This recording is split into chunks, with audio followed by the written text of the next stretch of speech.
गोरखपुर में प्रियंका गांधी ने यूपी सरकार पर साधा निशाना कहा गुरु गोरखनाथ के इफ्कार और ख्यालात के खिलाफ इक्तदार चला रहे हैं योगी आदित्यनाथ। कांग्रेस के 40% खवातीन के टिकट वाले बयान पर योगी ने प्रियंका पर साधा निशाना, कहा खवातीन की इतनी ही फिक्र है तो किसी दूसरी खातून को बनाए पार्टी सदर। सीएम योगी ने अयोध्या में रामलला मंदिर में चढ़ाया काबुल नदी का जल, योगी ने दीप उत्सव का भी लिया जायजा। वज़ीर-ए-आज़म नरेंद्र मोदी का कौमी एकता दिवस पर खिताब, कहा सरदार पटेल ने हमेशा मुल्क के मफाद को तरजीह दी है, हम एक रहेंगे तभी आगे बढ़ पाएंगे।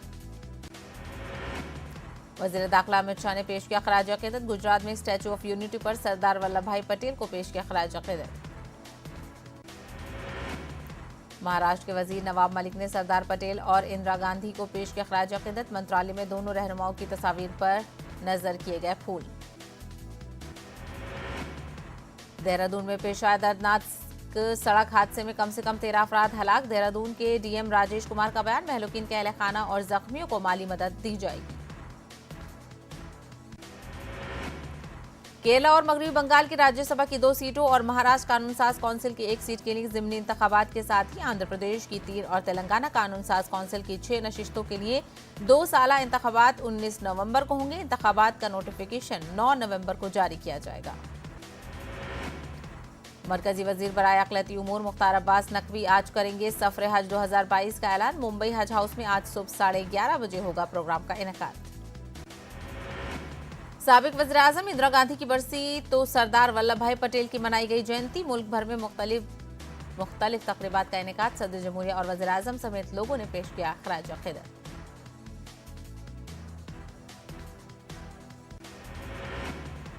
लखनऊ के तारीखी छोटे इमाम बाड़े में जश्न मुरसल आजम का इनेकाद, इमामिया एजुकेशनल ट्रस्ट की जानिब से तालीम मोहम्मद को आम करने का मिशन, अहम उलमाए और दानिश्वरों ने किया इजहार ख्याल। बॉम्बे हाईकोर्ट ने कमजोर और बूढ़े बैल जो माहौलियात के लिए नुकसानदेह हैं उनके ज़िबा के मुतालिक हुकूमत महाराष्ट्र को फैसला लेने की हिदायत दी थी।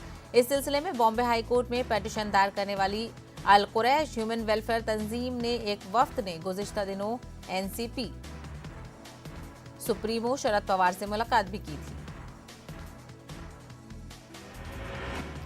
नेशनल शेड्यूल कास्ट कमीशन के वाइस चेयरमैन अरुण हलदार ने नवाब मलिक पर निशाना साधा है। अरुण हलदार ने कहा कि नवाब मलिक आखिर क्यों एक अच्छे इंसान के पीछे पड़े हुए हैं। वजीर नवाब मलिक ने अरुण हलदार के बयान पर जवाब देते हुए कहा कि अगर कोई शिकायत आती है तो पहले उसकी जांच होनी चाहिए। त्रिपुरा में अक़लियतों पर हो रहे मुजालिम को लेकर एमपीजे ने मरकज की बीजेपी हुकूमत पर निशाना साधा। जिला कनूर के कनूर में एमपीजे ने त्रिपुरा के अक़लियतों के तहफ़्फ़ुज़ का मुतालबा किया। Social democratic party of India ने राजस्थान के लिए पार्टी की नए यूनिट का ऐलान कर दिया है। एसडीपीआई राजस्थान के अगले असेंबली इंतखाबात में 100 उम्मीदवारों को मैदान में उतारेगी। गुज़िश्ता 20 अक्टूबर को अजमेर के चेहरी रोड पर अजमेर ऑटोमोबाइल पेट्रोल पंप पर फायरिंग करने वाले दोनों मुलाजमीन मोनू और पप्पू को पुलिस ने गिरफ्तार कर लिया है। मोनू ने एतराफ़ किया है कि उसने पेट्रोल पंप पर फायरिंग की थी।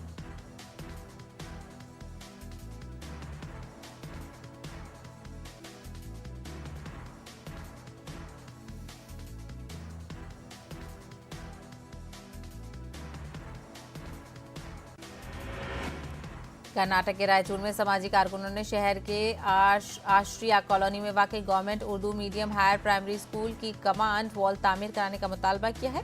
मकामी समाजी कारकुन शेख महबूब आलम ने कहा कि कंपाउंड वॉल नहीं होने की वजह से स्कूल के टीचरों और तलबा को मुख्तलिफ दुश्वारियों का सामना करना पड़ रहा है। एमआईएम के सरबराह सदुद्दीन ओवैसी ने एक मरतबा फिर दावा किया है कि वो वंचित बहुजन अघाड़ी के साथ उन्होंने इत्तेहाद नहीं तोड़ा है। आज भी वो प्रकाश अम्बेडकर का एहतराम करते हैं। असदुद्दीन ओवैसी ने ऐलान किया है कि एमआईएम मुंबई समेत महाराष्ट्र के तमाम हलकों से चुनाव में हिस्सा लेगी। दिल्ली में डेंगू के मामलों में इजाफा देखा जा रहा है। अस्पतालों में डेंगू के मरीज बढ़ रहे हैं। इसी को देखते हुए दिल्ली हुकूमत ने कोविड के इलाज के लिए मुख्तस किए गए 33% बेड्स को इस्तेमाल करने का फैसला किया है। अब से जो बेड्स मुख्तस किए गए थे उनका इस्तेमाल दूसरे मरीजों के लिए भी किया जाएगा। दिल्ली में आज से खुलेंगे सभी स्कूल। दिल्ली के नायब वज़ीर आला मनीष सिसोदिया ने कहा कि स्कूलों को ऑनलाइन तालीम के इंतजामात को भी यकीनी बनाना होगा। कोई भी स्कूल बच्चों को जबरदस्ती आने पर मजबूर नहीं कर सकता। पेट्रोल डीजल की कीमतों में आज फिर हुआ इजाफा। 35 पैसे के इजाफे के साथ दिल्ली में पेट्रोल की कीमत हुई 109 रुपये 69 पैसे। वहीं डीजल की कीमत 98 रुपये 42 पैसे। मुल्क में कोरोना के 12,830 नए मामलों की तस्दीक। 24 घंटों में 440 मरीजों की हुई मौत। मुल्क भर में कोरोना के 1,59,272 एक्टिव मामले। पूरे मुल्क में गुज़िश्ता 24 घंटों में 68 लाख से ज्यादा कोविड वैक्सीन दी गई हैं। इसी के साथ ही मजमूई तौर पर टीकाकारी के आदादोशुमार 106 करोड़ से तजावुज कर गए हैं।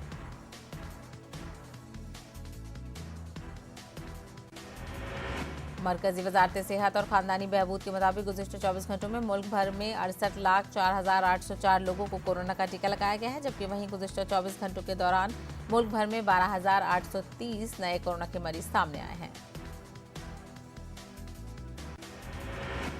टीआरएस और बीजेपी के दरमियान लफ्जी जंग जारी। रकम और शराब के एवज वोटर्स को खरीदने का टीआरएस पर इल्जाम। केसीआर हुकूमत के खिलाफ बीजेपी लीडरों ने मुबैना मुंह पर सियाह पट्टियां बांधकर किया एहतजाज।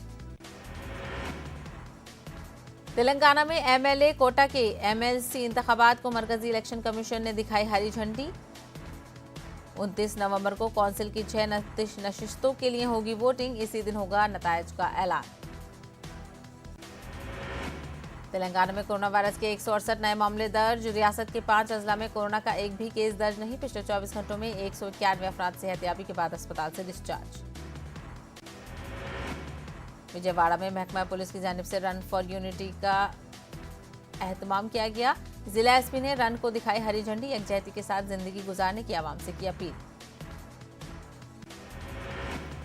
एमपीजे की जानिब से विजयवाड़ा में जमहूरियत खतरे में है उन्वान से नशिस्त की गई है मुनक्किद। मौजूदा हुकूमतों पर सिद्दा सरमाया दौरान के हाथों कठपुतली का इल्जाम। आवाम की फलाह व बहबूद के लिए काम करने का किया मुतालबा।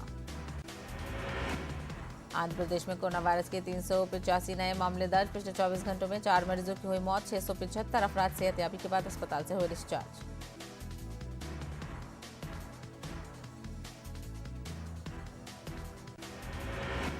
तरक्की याफ्ता और तरक्की पजीर ममालिक के ताकतवर ग्रुप G20 के सरबराही इजलास में कोविड-19 की वैक्सीनेशन को आलमी सतह पर आवामी दिलचस्पी के तौर पर तस्लीम किया गया है। ये इतला G20 में हिंदुस्तान के कॉमर्स और सनत के वजीर पीयूष गोयल ने कॉन्फ्रेंस के इख्तिताम पर दी।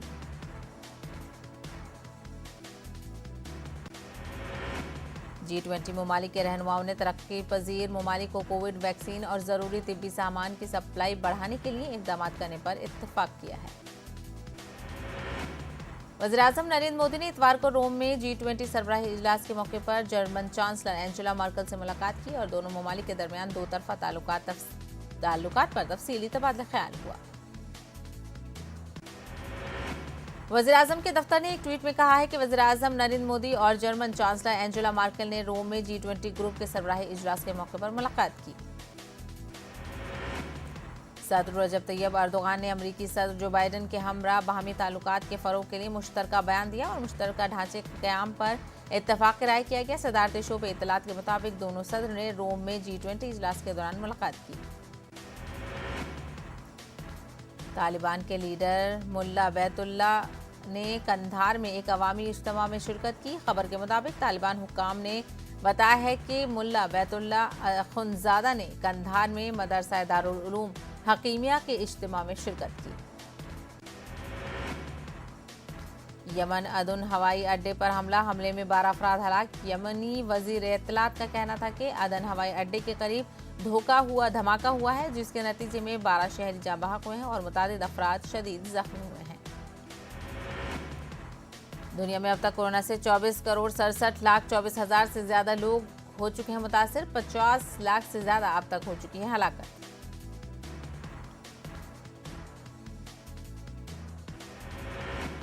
न्यूजीलैंड के हाथों हिंदुस्तान को शिकस्त। सेमीफाइनल में पहुंचने का ख्वाब तकरीबन चकनाचूर। न्यूजीलैंड ने आईसीसी T20 वर्ल्ड कप के ग्रुप 2 के मैच में इतवार को एक यकतरफा मुकाबले में हिंदुस्तान को 8 विकेटों से शिकस्त देकर सेमीफाइनल में जगह बनाने का दावा मजबूत कर लिया है।